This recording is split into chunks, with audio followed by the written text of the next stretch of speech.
Now, Mr. Kirkwood, good afternoon, sir. Are you available to jump the queue? And we've had a couple pull out, so the floor is yours if you are agreeable.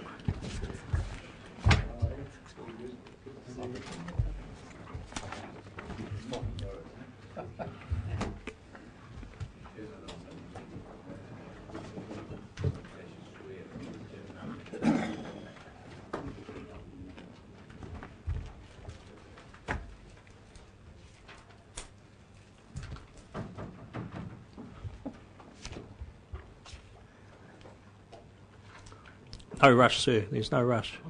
You always have a clock for 10 minutes. No, we're going to hit you with 10 minutes, that's for sure. But when it starts, you see, is the key. Thank you. Right. You're welcome. Microphone, please. Thank you. Great.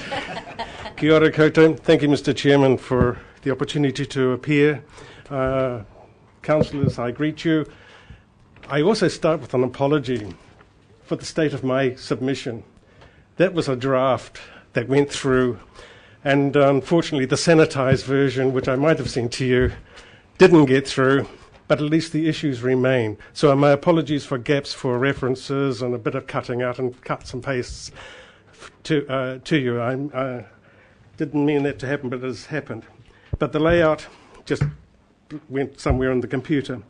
So my first point is about one of my contentious ones, one of the ones I've been following, is the fact that over Māori representation, the staff notes I found were helpful. For once, I managed to get an understanding of what was happening behind the scenes. For the first 3 submissions I made to you, I was throwing things at you and coming up with nothing. Last year, I had a group come to me at the break. I'll never go into the councillor's room again unless I have a bodyguard or security. But it really became apparent that there were issues which I hadn't been aware of, and councillors feel strongly about, and the issue needs developing. So I thank those councillors, but equally I still feel that with the processes that are the councillors undertaking at the present moment, that it may lead to representation in the future. 20% of the population are Māori. That's from your own previous reports. The average age is 23. That's from Radio New Zealand. Whether that is Ngāti Kanunu or Ngāti Porou is another issue again, but those are the figures which I come across in your reports, and there's no differentiation over that. So there are those sorts of issues which I think need to be sorted out. Maybe the counsel I also received from Councillor Mohi over the use of planting and leadership, I can put into the situation. He said Māori will not respond until they see that things basically are okay. And maybe in this issue, things are not okay. Some of the publicity from council around the council chamber made me feel it is not okay. And so maybe it is wise for Māori not to be here until you can look after yourselves and respect each other and talk to each other in a way that is conducive to open and honest debate and respectful debate. So why come when you're going to be abused? I get that from the media, sir, and I leave it at that, sir. Sir, my second point is under the Clean Management Act, or a part of your report, part 2, page 22. So, again, it has been useful to work through the issue. When coming to the office here, I managed to find your proposal that you have, and the information about the scheme. There are fireplaces due to be prohibited from January 14, prohibited from January 16, 18 and 20. And it got me wondering, how on earth do you find out who they are, apart from running around counting chimneys? And then I came up with the idea it is consent, building consents.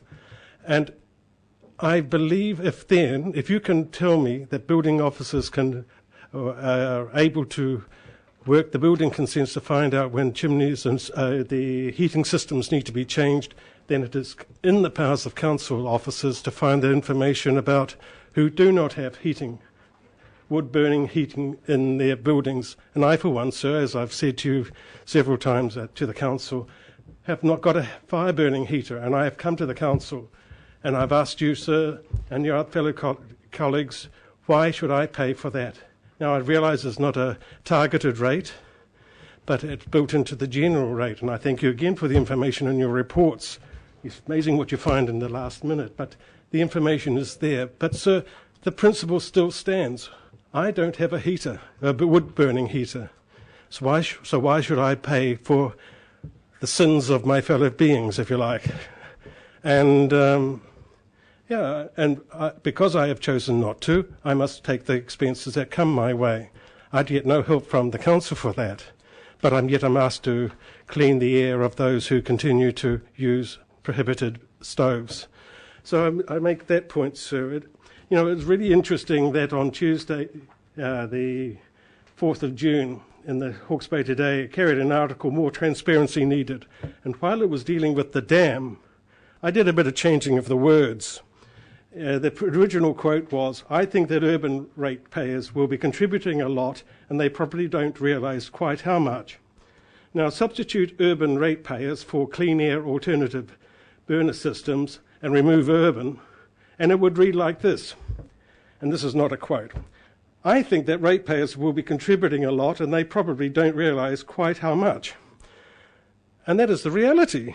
You can pass by the houses in your streets and in your area, and you can see those places that don't have chimneys. And yet those people are paying a rate in a way that is, I think, unfair and unprincipled. And so, sir, I really wonder how long the council can look at itself, deal with itself, because in many ways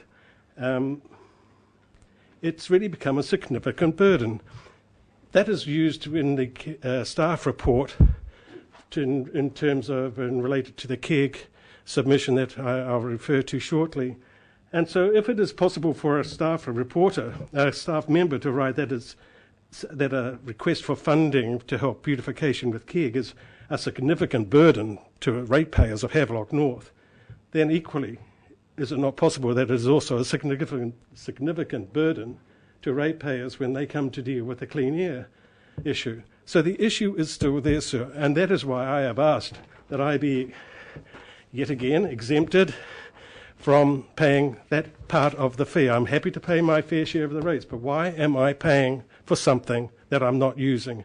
When I see we have a new councillor. Welcome, sir. Nice to see you. So when I came first to the council with this issue, I said it was like getting a speeding ticket without the thrill of the speed. I get no thrill, I get no gratification other than smelling the smoke of other people. And that's the reality. My neighbours send up a smoke. They've used the scheme, but I get the smoke, and I'm not providing that. So I think there is an injustice there, and I think it is about time it got rectified. So about the going to the remuneration authority, I was interested in that because just the way it came out, again, maybe it was unintended in the press. It seemed that when councillors were going to be going to a function on the council business, they were going to be remunerated for that. Am I right? No? Thank you, I'm wrong. That's brilliant because, the cartoon that came through was not really complimentary to my local business people. Remember the cartoon that had a cave and the elves marching in, and it was easy, profitable, quick, profit, and so on. And it was not a very pleasant cartoon, but the point was made that there is noses in the trough was not a pleasant thing that I thought was going to happen. I'm glad you, by nodding your head, that I have got it right, that you've been to the remuneration authority and that they have given you they've set the rate. Set the money. That's it. Yeah. So you will work through people going to functions without any added remuneration. that's always been the case. Correct. Brilliant. Well, sir, thank you for that reassurance, because when I first read it, I thought, well, hello, here's another double dipping, and I didn't think that was on, and I thought it was open for abuse. But I'm glad to hear that the status quo is there. The point of you keeping a tally, I thought, was worthwhile. That's in your report, that you're going to be keeping a tally. And that, lo and behold, here's the cartoon. That was the one that came through. Going off into the remuneration gold mine, useless, hopeful, dozy, slippery, sleepy, dreaming, and poser. Now, I don't think any of you are those. But there are a few dots after that. But I feel very reassured. Oh, you're lovely people. But the point being, though, that you were seeking a tally of what the councillors were doing, how many representations you were doing, and I think that is about time, and maybe just where the pressure comes for that, because I also then thought, what is the outcome for the council and for your time, and therefore I would like to think that you would have a use of not just the tally for saying we went to X a number of functions and so on, but what were those functions, what was the purpose, and in the end, what was the outcome? What was the purpose for the councillors for being there, other than for networking and lobbying for your pet groups or whatever that you may have, apart from council business? So I approve that. Thank you. One question, Mr. Mohi. Rather a statement, or I turned it into a question, otherwise I'll get wrapped. Do you realise that this council, and I deal with a lot of them, most of them throughout New Zealand, is one of the better ones in terms of Māori representation? However, the ideal for as far as Māori would be concerned, that there would be 9 councillors and 9 Pākehās representing their various clans. Katie Pie. Thank you, Councillor, for your support. Thank you, Mr. Moy. Well, we're out of time, Mr. Kirkwood, but I thank you for your your extensive submission, and as always, you give us plenty to think about in our deliberations. So, thank you. Thank you for acknowledging that I'm getting you to think. It's getting the action in return that I'm also seeking, Mr. Chairman. But thank you. Yeah, well, perhaps read our minutes more than the Hawke's Bay today, and you'll be well rewarded. Well, I've got to get on your website and use it a bit more to get the authoritative version. That's for sure. Well, actually, to be fair, you will be on our website. Yes. Following this meeting, because we're recording everything now. You're looking very smart, I might add. So there you go, sir. I've been modelling myself on Winston. Oh, goodness. You've said that on camera. Thank you, sir. Right, let's... So he's also speaking on behalf of the Family Enhancement Group. Right. So you do get another turn. My apologies. Sorry, sir.